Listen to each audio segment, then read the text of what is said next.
biasa. Suasana pagi itu tidak seperti biasanya.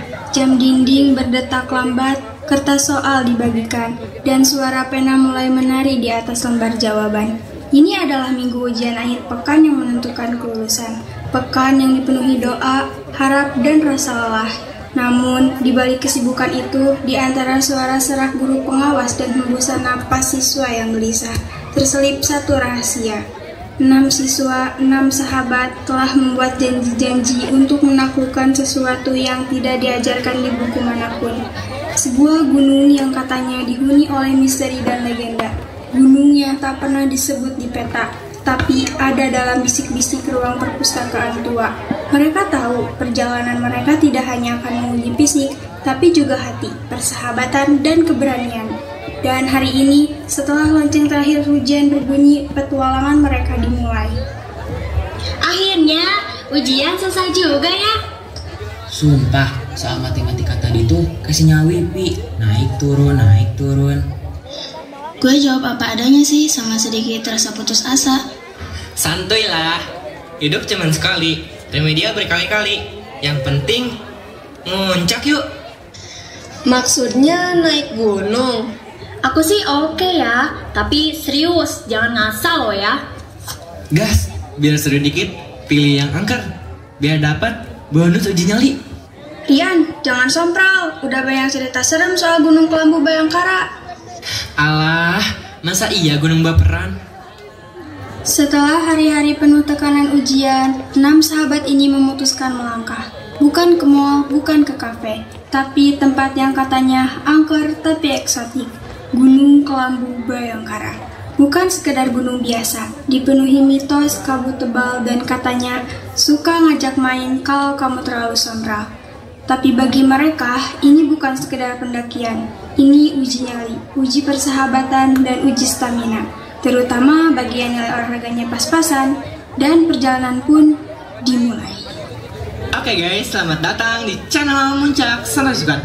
Hari ini kita lagi muncak ke Gunung Kelambu Bayangkara loh. Gunung yang katanya angker, tapi bagi gue itu biasa aja. Pocong, kunti, demit, tak libas kabeh. Kang Dedi, nih kita lagi muncak. Jadi kita bebas barak ya. By the way, ini baru pos 1 ya. Napasku udah kayak sinetron.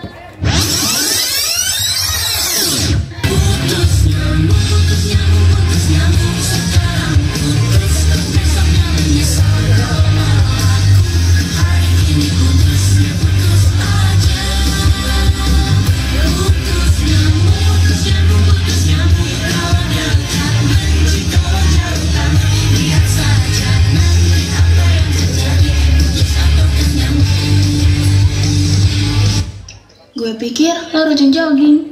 Jogging sih iya, dari kamar ke kulkas. Gunungnya sih indah, tapi paha gue udah ngeri ngalahin soal matematika kemarin. Ayo semangat, kalian bilang siap, jangan baru naik sedikit udah drama. Jangan terlalu ribut, ini gunung bukan studio podcast. Guys, katanya kalau kita dengar suara bisikan di balik pohon, jangan jawab ya. Karena bisa jadi itu bukan manusia. Bisa jadi itu mantan yang belum move on. Mereka pun mulai mendirikan tenda. Malam di Gunung Kelambu Bayangkara yang seperti malam biasa, dingin menggigit tulang dan sunyi yang terasa. Tidak wajar, tidak ada sinyal, tak ada suara burung malam, hanya desir angin dan detak jantung yang sedikit lebih cepat dari biasanya. Mereka yang awalnya penuh tawa mulai merasakan bahwa pendakian ini bukan sekedar ajang seru-seruan, tapi ujian mental, fisik, dan kekompakan yang sesungguhnya. Namun, di tengah segala ketegangan dan rasa khawatir, humor meski receh kadang jadi penghangat paling jitu, sampai sesuatu terjadi, dan semuanya berubah. Ingin banget, dan tempat ini sunyi banget ya. Sunyi kayak cat gue sama gebetan, centang biru, hati abu-abu. Tenang, gue bawa hiburan. Nih, joget anti dingin. Kiri yang di kanan, yang di atas, yang di bawah, yang lagi nangkring di pohon, mari kita bergoyang. Ayo ikut goyang, bisa goyang sama Kang Iki. Ya elah, malah kayak ritual itu mah. Tiba-tiba Fajar terjatuh lemas dan menggigil. Fajar, dia kena hipotermia. Cepet, bantu bungkus dia pakai sleeping bag. Gimana nih? Soalnya dingin banget. Gue masih bisa kok, tapi tolong jangan joget gantian. Ya elah bro, umur penyelamat nyawa tahu. Kalau kita gak serius mulai sekarang, yang kita bawa pulang nanti bukan cerita lucu, tapi penyesalan. Semua hening sejenak, suasana mulai berubah. Fajar perlahan membaik. Mereka semua menghela napas lega. Suasana mulai sedikit membaik setelah Fajar sadar. Mereka duduk melingkar dalam tenda. Penerangan hanya dari senter. Angin di luar masih berdesir pelan. Sesekali terdengar seperti bisikan. Syukurlah, Fajar udah mendingan. Udah Mut, makasih ya semua. Untung aja kalian gercep. Makanya, lain kali kalau ada yang joget anti dingin, langsung ikutan, biar nggak kedinginan. Rian, bisa diam dulu gak sih? Ini serius. Rika benar, kita harus lebih hati-hati. Gunung ini auranya beda. Aku masih kebayang suara-suara aneh tadi. Kayak ada yang manggil-manggil nama aku. Itu paling cuman suara mantan yang belum move on. Hahaha.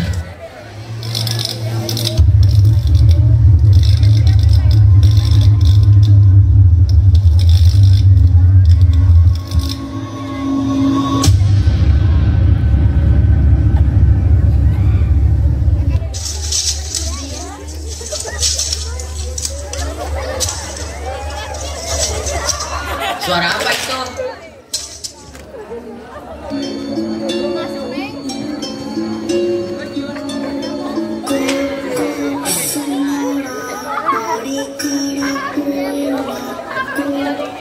Jangan bergerak, jangan bersuara.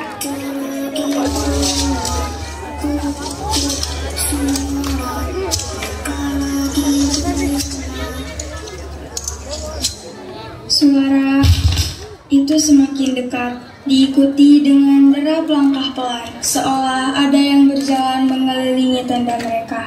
Napas mereka tertahan. Apa itu? Tahan tendanya, jangan sampai roboh. Suara langkah semakin jelas mengitari tenda. Tiba-tiba tenda mereka diguncang kuat dari luar. Semua berteriak kaget. Ini bukan binatang biasa. Ini pasti hantu. Rian, kalau ngomong dijaga. Seberkas cahaya senter mutia yang redup menyorot ke arah pintu tenda, terlihat bayangan besar dan tinggi di luar, seolah ada dua sosok berdiri tegak. Kembalilah, kalian penyusup. Pohonnya ngomong. Ini udah gak masuk akal. Tenang Rian, mungkin cuma halusinasi. Salah satu bayangan pohon itu mengangkat lengannya dan menggedor tenda dengan keras, membuat tenda bergetar hebat. Mereka semua pun menunduk ketakutan. Pagi tiba, cahaya matahari menembus celah-celah tenda. Mereka semua terlihat sangat lelah dan ketakutan. Dengan mata bengkak karena kurang tidur, Rian tampak paling terpukul. Halo, ada orang di sini? Seorang pria parubaya, penjaga gunung, berjalan mendekat dengan wajah khawatir. Ia membawa senter dan ransel kecil. Syukurlah kalian baik-baik saja. Kalian ngapain di sini semalaman? Area ini tidak boleh dilalui. Kami cuma mau uji nyali, Pak. Tapi semalam ada pohon yang bisa bergerak dan ngomong. Itu bukan pohon biasa, Nak. Itu penjaga gunung ini. Mereka gak suka ada orang yang sompral atau yang meremehkan tempat ini. Kalian harus segera turun. Saya akan antar sampai batas aman. Mereka mulai berjalan turun mengikuti penjaga gunung. Rian masih terlihat gelisah, sesekali menoleh ke belakang. Penjaga gunung berjalan di depan, Rika dan Dira di tengah, Fajar dan Mutia di belakang, Rian dan Tia paling belakang. Tiba-tiba, Rian merasakan ada yang menarik lengannya dari belakang. Ia menoleh, tapi tidak ada siapa-siapa. Ia mempercepat langkahnya. Dia kembali merasakan tarikan, kali ini lebih kuat, seolah ada tangan tak terlihat yang mencekram pergelangan tangannya. Ia tersentak. Kenapa Rian? Tolong, ada yang narik gua. Ikutlah, ayo bermain bersama kami. Rian, lepasin dia. Terangkanlah jiwa yang berkabut, langkah penuh dosa. Rian, dia hilang. Gimana ini Pak? Kita harus cari dia. Mereka sudah membawanya. Ini yang saya takutkan. Kita tidak bisa membiarkan Rian begitu saja. Kita butuh bantuan. Saya akan hubungi tim SAR. Kalian tunggu di sini. Jangan bergerak dari tempat ini. Sien beralih ke rumah Ibu Rian. Ibu Rian terlihat mondar-mandir gelisah, memegang ponselnya. Ia terlihat sangat khawatir dan menangis. Ya Allah, Rian, kamu di mana nak? Kenapa belum pulang? Halo, penjaga gunung, bagaimana anak saya? Apa dia sudah ditemukan? Apa? Hilang? Enggak, anak saya nggak mungkin hilang. Tolong temukan dia, Pak. Saya mohon. Sien beralih ke lokasi kejadian. Tim SAR sudah tiba, dipimpin oleh wanita bernama Sela. Ia terlihat cekatan dan tegas. Penjaga gunung sedang menjelaskan kejadian kepada Sela dan timnya. Jadi anak itu ditarik oleh dua makhluk gaib. Betul, Bu. Mereka adalah penunggu gunung ini. Baiklah, kita akan memulai pencarian sekarang. Fokus utama kita adalah menemukan jejak Rian. Tim 1, sisir area utara. Tim 2, ke arah timur. Jangan lengah. Ingat, kita berhadapan dengan sesuatu yang tidak terlihat. Tim SAR mulai bergerak, menyisir area hutan dengan senter dan peralatan lainnya. Penjaga gunung ikut membantu menunjukkan arah. Rian, kami akan menemukanmu. Semoga kamu baik-baik saja. Beberapa jam kemudian, tim SAR terus melakukan pencarian intensif. Sela menerima laporan dari salah satu anggotanya. Lapor, Bu Sela. Kami menemukan jejak. Ada bercak darah di sini. Ikuti jejaknya dengan hati-hati. Kita harus cepat. Bu Sela, ini dia, Rian. Cepat, berikan pertolongan pertama.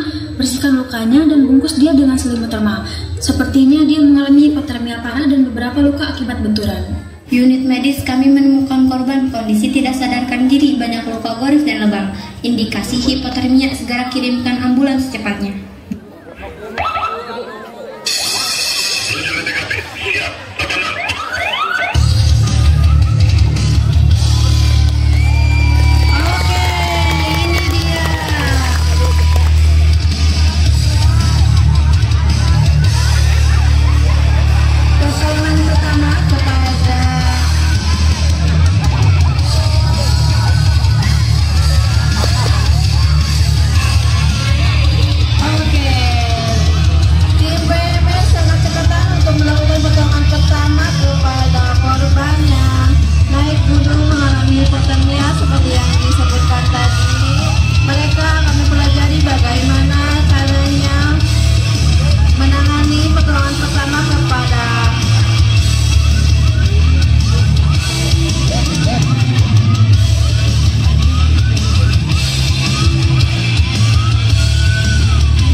Rian sudah berada di ruang IGD, dipasangi infus. Ibu Rian masuk dengan tergesa-gesa, wajahnya sembab karena menangis.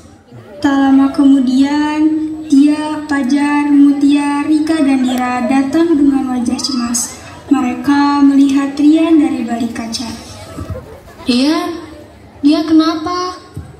Banyak banget lukanya. Semoga dia baik-baik aja. Tante, kami minta maaf. Ini semua salah kami. Enggak, ini bukan salah kalian. Ini mungkin pelajaran untuk Rian. Semoga setelah ini dia bisa lebih berhati-hati ya dalam berucap. Kami akan sering-sering menengok Rian, Tante.